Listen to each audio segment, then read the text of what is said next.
धारणा, ध्यान और समाधि, इन तीनों को मिलाकर संयम की अवस्था बनती है और इन तीनों के द्वारा ही चित्त को वश में किया जा सकता है। जब तुम धारणा और ध्यान की ओर प्रस्थान करोगे तो चित्त में विक्षेप का उदय होगा और विक्षेप से मुक्ति के लिए तुम्हें चित्त को एक स्थान पर स्थिर करने का प्रयत्न करना होगा। उसके लिए किसी पदार्थ विशेष या देश विशेष पर ध्यान केंद्रित किया जाता है। योग में देश के दो अर्थ हैं कन्या। देश आपके शरीर के भीतर भी अवस्थित होता है। भूमध्य अर्थात ललाट के मध्य, नासिका का अग्रभाग, हृदय और नाभि,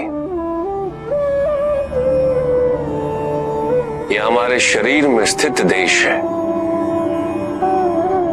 इसके अतिरिक्त गुरु, देवी देवता की मूर्ति, प्रज्वलित दीपशिखा, किसी योगी का शरीर, ओमकार जैसी ध्वनि के आलंबनों को भी योग में देश कहते हैं।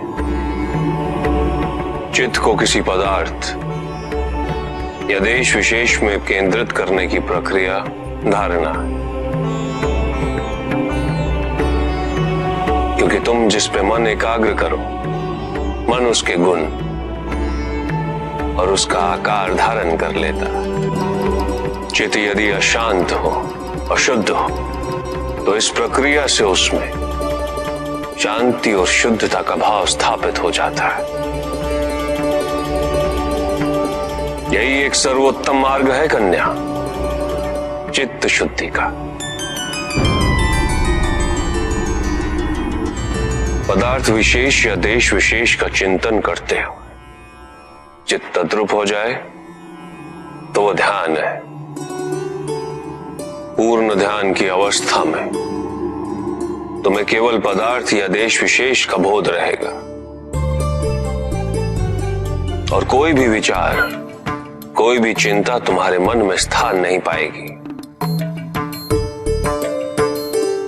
चित्त की अवस्था धारणा से आरंभ होकर ध्यान की अवस्था से आगे बढ़ते हो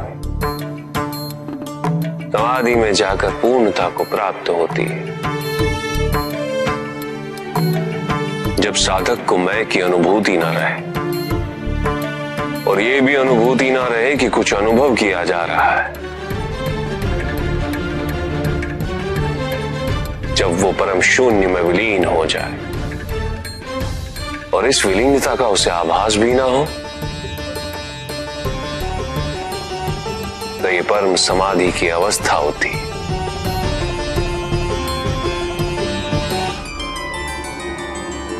श्वास दर्शन।